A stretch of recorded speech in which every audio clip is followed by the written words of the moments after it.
Hi friends, welcome back. तो आज का हमारा वीडियो है भारत में बने 5 सबसे खतरनाक हथियार जिन्हें देख चीन और अमेरिका भी चिंता में पड़े। हाँ, इससे पहले इसके वीडियो को देखें, please subscribe to our channel और नोटिफिकेशन के बेल आइकन क्लिक करें जिसको आपको हमारे नए वीडियोस की नोटिफिकेशन मिलते रहें। अगर आपको वीडियो अच्छा लगता है प्लीज़ लाइक एंड शेयर। चलिए शुरू करते हैं। ग्लोबल ट्रेड में 10% की हिस्सेदारी के साथ भारत दुनिया का दूसरा सबसे बड़ा हथियारों का इंपोर्टर है। पर 2020 में भारत ने यह तय कर लिया कि वो हथियारों का सबसे बड़ा इंपोर्टर नहीं बल्कि हथियारों का सबसे बड़ा एक्सपोर्टर बनेगा। आने वाले सालों में भारत कुछ ऐसे हथियारों को विकसित करने वाला है जो भारत को एक अलग मुकाम तक पहुंचा देंगे। आज हम इन्हीं हथियारों की बात करेंगे। आज हम बात करेंगे भारत द्वारा बनाए जा रहे टॉप 5 ऐसे वेपन्स जो पूरी दुनिया में सबसे बेहतरीन साबित होने वाले हैं। तो चलिए जल्दी से शुरुआत करते हैं हमारे लिस्ट को नंबर 5 से। नंबर 5 पे जो भारत का हथियार आता है उसका नाम है future main battle tank. Bharat Russia के T-14 आर्माटा मेन बैटल टैंक से काफी ज्यादा इंप्रेस हो चुका है और भारत ऐसे ही एक टैंक अपने देश में भी विकसित करना चाहता है। भारत इसे दुनिया का सबसे बेहतरीन टैंक बनाना चाहता है। भारत इसमें स्टेल्थ कैपेबिलिटी लेस करना चाहता है, यानी ये टैंक काफी दूर तक राइडर्स के पकड़ में नहीं आएगा और नॉर्मल आंखों से भी इसे देख पाना बहुत मुश्किल होगा। इसमें एक नए जनरेशन का आर्मर लगा होगा जो कि एक सबसे लेथल काइनेटिक एनर्जी एम्यूनिशन जो होता है जिसका नाम है FSAPDS उसे भी झेल सकेगा। ये एक ऐसा हथियार होता है जो अभी तक जितने भी आर्मर्स बने हैं, जितने भी टैंक्स में, इन सबको भेदने की क्षमता रखता है और भारत शायद दुनिया का वो पहला देश होगा जो इस वेपन का तोड़ निकाल पाए, यानी जिसके पास ऐसा टैंक हो जो इस वेपन से बच सके। इस टैंक को काफी छोटा और हल्का बनाया जा रहा है ताकि ये काफी स्पीड से ट्रैवल कर सके। साथ ही साथ इसमें ऐसे भी एम्यूनिशंस लगाए जा रहे हैं जो इंफ्रारेड वेपन्स दाग सकें। इस टैंक को दुनिया भर के सारे एडवांस टेक्नोलॉजी से लैस किया जा रहा है ताकि इसे दुनिया का सबसे बेहतरीन टैंक बनाया जा सके। चलते हैं नंबर 4 की तरफ। नंबर 4 पे जो हथियार आता है उसका नाम है HAL तेजस MK2। HAL का तेजस MK2 एक multi role light combat fighter aircraft है जिसमें स्टेल्थ कैपेबिलिटीज होंगे, यानी ये एयरक्राफ्ट भी बहुत हद तक किसी भी राइडर्स के पकड़ में नहीं आने वाला है। तेजस MK2 एक इम्प्रूव्ड वर्जन है तेजस के पिछले एयरक्राफ्ट यानी MK1 का। इस एयरक्राफ्ट में AESA रडार लगाया जा रहा है जिसे active electronically scanned array radar कहा जाता है। इसमें यूनिफाइड इलेक्ट्रॉनिक वॉरफेयर सूट्स भी लगे होंगे और इसमें on board oxygen generation system भी लगा होगा जो अपने में एक स्टेट ऑफ आर्ट टेक्नोलॉजीज है। इसका कॉकपिट को इम्प्रूव किया जाएगा जिसका बड़ा साइज होगा, मल्टी फंक्शन जो डिस्प्ले होगा वो भी इम्प्रूव किया जाएगा। तेजस MK2 एक 4++ जनरेशन का एयरक्राफ्ट होगा जिसमें टैक्टिकल स्ट्राइक करने की काबिलियत होगी। साथ ही साथ ये एयर रिकॉग्निजेंस, एयर डिफेंस और मैरीटाइम रोल्स भी कर पाएगा। इतनी सारी खूबियां एक लाइट वेट फाइटर जेट के लिए काफी है, या कह ले इस लेवल का जो फाइटर जेट है उसके लिए इतनी सारी खूबियां बहुत ज्यादा है। इसे इतना सारा खूबी इसीलिए दिया जा रहा है ताकि ये 2055 तक काम कर सके, जिसके बाद ये ऑब्सोलीट हो जाएगा। हमारे लिस्ट को और आगे बढ़ाते हैं और चलते हैं अब नंबर 3 की तरफ। नंबर 3 पे जो आता है भारत के द्वारा विकसित किया जाने वाला हथियार उसका नाम है INS विशाल।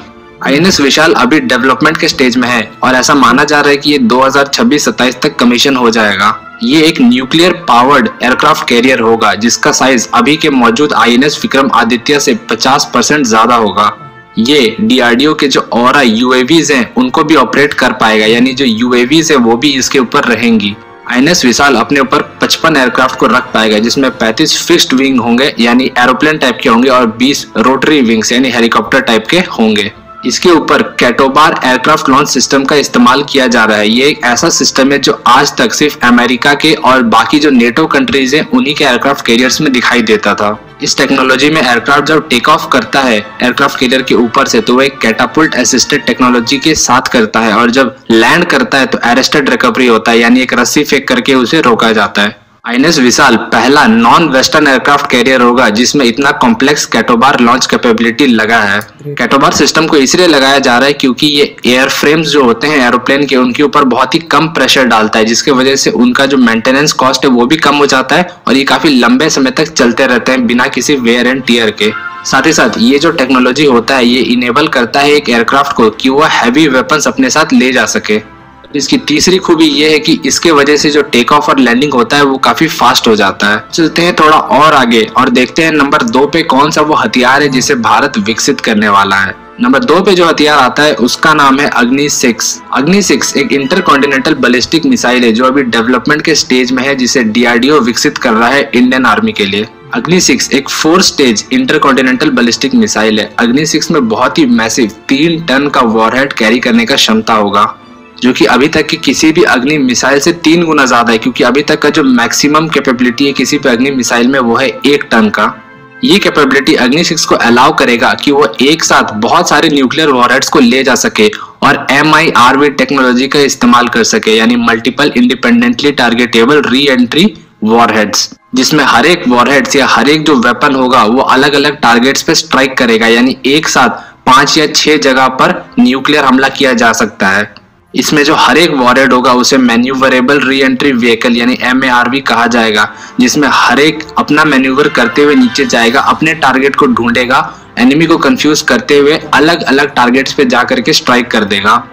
इस टेक्नोलॉजी से सबसे बड़ा फायदा यह है कि जब एक मिसाइल में से 5-6 अलग अलग मिसाइल्स निकलेंगे तो जो एयर डिफेंस सिस्टम होगा वो कंफ्यूज हो जाएगा कि किस पे हमला करना है या किसे बर्बाद करना है, और जब तक वो समझेगा कि 5-6 में से किसे पहले डिस्ट्रॉय करना है तब तक ये अपने टारगेट को डिस्ट्रॉय कर चुके होंगे। अग्नि 6 का जो रेंज है वो तो अभी क्लासिफाइड है, लेकिन जो एक्सपेक्ट किया जा रहा है वो ये है कि 8000 किलोमीटर से 12000 किलोमीटर तक का इसका रेंज होगा और ये एक साथ 10 MIRV वॉरहेड्स कैरी कर पाएगा। इसका रेंज जो बढ़ने वाला है उसका सबसे बड़ा कारण ये है कि इसका वेट अग्नि 5 के मुकाबले बहुत कम कर दिया जा रहा है और इसके लिए इसमें बहुत ही नए तरह के और छोटे और आधुनिक इक्विपमेंट्स लगाए जा रहे हैं। अब चलते हैं हमारे लिस्ट में नंबर 1 की तरफ और जानते हैं कि कौन सा है भारत द्वारा बनाया जाने वाला सबसे बेहतरीन हथियार। नंबर 1 पे आता है HAL का AMCA। AMCA एक 5th जनरेशन का super manoeuvrable multi role combat aircraft होगा। इसे डिजाइन किया जा रहा है air superiority, ground attack, bombing, intercepting, strike और भी कई तरह के अलग अलग रोल्स के लिए, इसीलिए इसे मल्टी रोल कॉम्बैट एयरक्राफ्ट कहा जाता है। इसमें दुनिया भर के सबसे एडवांस टेक्नोलॉजीज होंगे जैसे कि super cruise, stealth capability, AESA radars, high manoeuvrability में दुनिया के सबसे एडवांस्ड एवियोनिक्स लगाए जाएंगे और ऐसा माना जा रहा है कि ऐसे एवियोनिक सिस्टम दुनिया के पहले किसी भी फाइटर एयरक्राफ्ट में लगे हुए नहीं होंगे।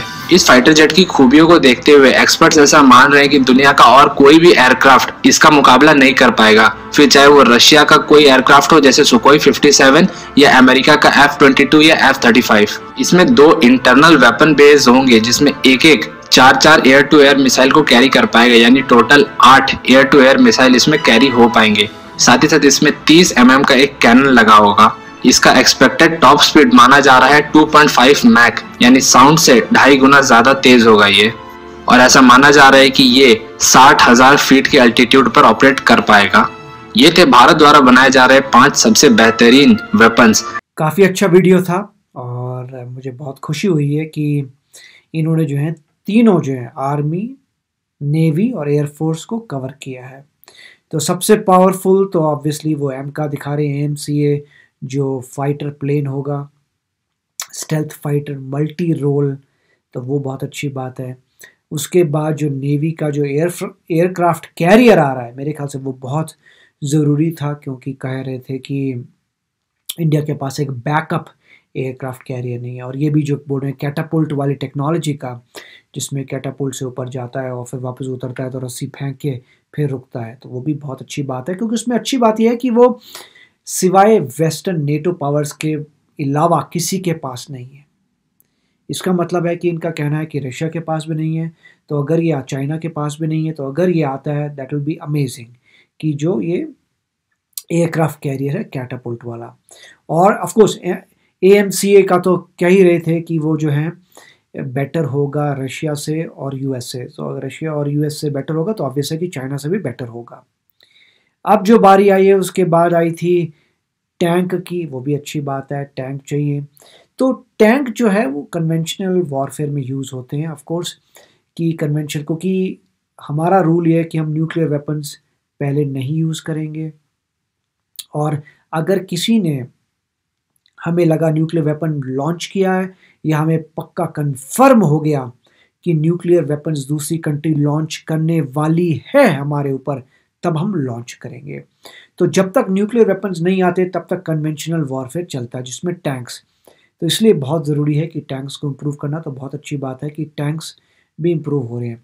तो देखिए, मतलब बेसिकली ये है कि आर्म्ड फोर्सेस ने आर्मी को इम्प्रूव कर दिया, टैंक्स हो गए, नेवी ने अपना एयरक्राफ्ट कैरियर्स कर दिए, एयरफोर्स दो दो चीज़ें कर रहा है, तेजस और AMCA को। और मज़े की बात ये, जहाँ तक आप बताइए, मेरे ख्याल से न्यूज़ थी कि जो पुराना वाला तेजस है वो ऑलरेडी डिप्लॉय हो गया है, और अगर कोई वॉर होती है, कुछ होता है, तो पुराना वाला तेजस डेफिनेटली उड़ेगा और कॉम्बैट मिशंस में जाएगा। तो ये बहुत अच्छी बात है। और ठीक है, मतलब पुराना तेजस है, मगर आपको कहीं से शुरू करना है, तो आपने अगर फाइटर्स को कॉम्बैट में लेके जाते हैं, आपको बहुत इन्फॉर्मेशन मिलेगी कि क्या इंप्रूवमेंट्स करने हैं। उसके बाद वो इंप्रूवमेंट जो आते रहेंगे, MK2 में आ सकते हैं, AMCA में आ सकते हैं, और आगे आते रहेंगे। तो कितना मतलब बढ़िया वीडियो था कि देख सकते हैं कि आप ऐसे वेपन्स आने वाले हैं जो और किसी कंट्री के पास नहीं होंगे। स्पेशली मैं कहूँगा AMCA जो है, अगर अगर ये 3-4 साल के बाद आता है AMCA, तो मेरे ख्याल से दूसरी कंट्री के बाद हो सकता है तब तक कुछ आ जाए। तो आई होप कि AMCA जल्दी आए। कैटापुल्ट वाले ऑब्वियसली इसे कह रहे हैं नेटो पावर्स के बाद ऑलरेडी हैं, तो मगर हमारे पास आने ज़रूरी हैं, क्योंकि नेटो के बाहर फिर हमारे पास होने चाहिए।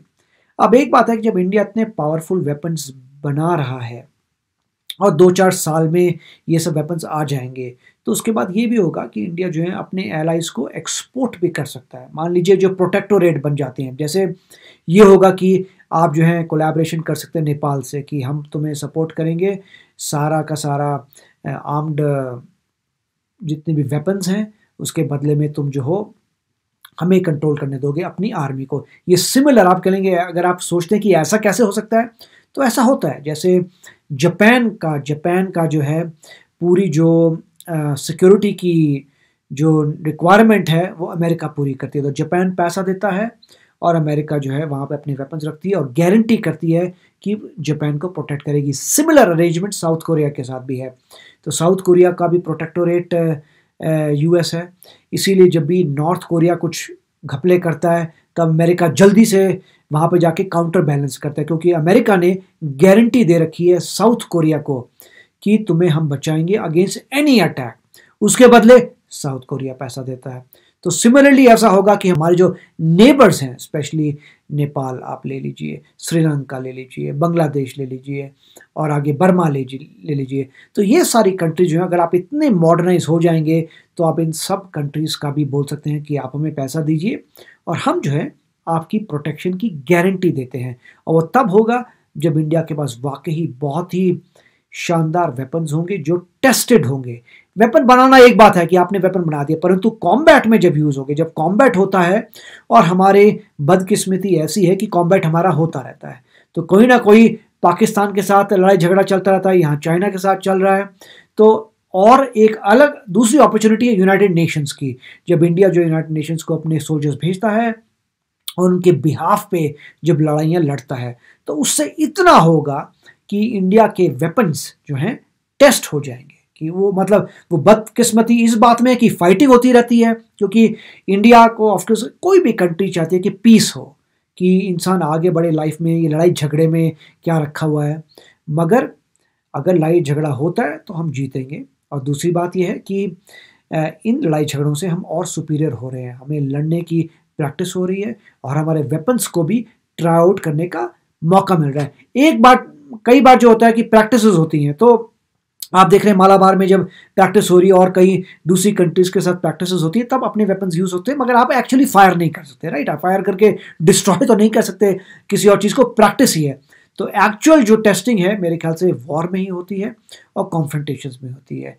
तो होपफुली जो है इंडिया जो है बहुत ज़बरदस्त वेपन्स बनाएगा और उसी पाथ पे जा रहा है। ये बहुत अच्छी बात थी कि अल्टीमेटली इंडिया फोकस कर रहा है अपनी आत्मनिर्भर भारत पे और कोशिश कर रहा है कि अपने खुद के वेपन्स स्ट्रॉन्ग करें। उससे बहुत ज़बरदस्त इंडिया को जो है एडवांटेज होने वाली है, क्योंकि फिर हम वो सब वेपन्स बेच सकते हैं और करोड़ों के बिकते हैं वेपन्स, और उसके बदले जो आपको पैसा मिलता है उससे आप बहुत कुछ इंप्रूवमेंट्स कर सकते हैं अपनी कंट्री में। और ऑफ कोर्स आप बहुत चीज़ें इंपोर्ट कर सकते हैं, जो सस्ती चीज़ें इंपोर्ट कर सकते हैं और महंगे वेपन्स बेचिए। और यही टेक्निक है जो फ्रांस यूज़ करता है, जो जर्मनी यूज़ करता है, जो USA तो है ही, सो अमेरिका, रशिया, और mostly America, Russia, France, UK, ये सारे लोग यही टेक्निक यूज़ करते हैं कि जिन कंट्रीज़ के पास वेपन्स नहीं है उनको वेपन्स बेच दिए, हज़ारों का करोड़ों का पैसा आ गया और फिर छोटा मोटा इंपोर्ट कर लिया चीज़ों का।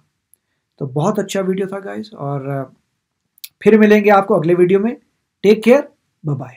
तो अगर आप मेरे इस चैनल पे नए हो तो जल्दी से सब्सक्राइब के बटन को हिट करो और बेल आइकन को क्लिक करो, ताकि आपको मेरा जब नया वीडियो मैं लगाऊं आपको उसके बारे में जल्दी से पता चल जाए।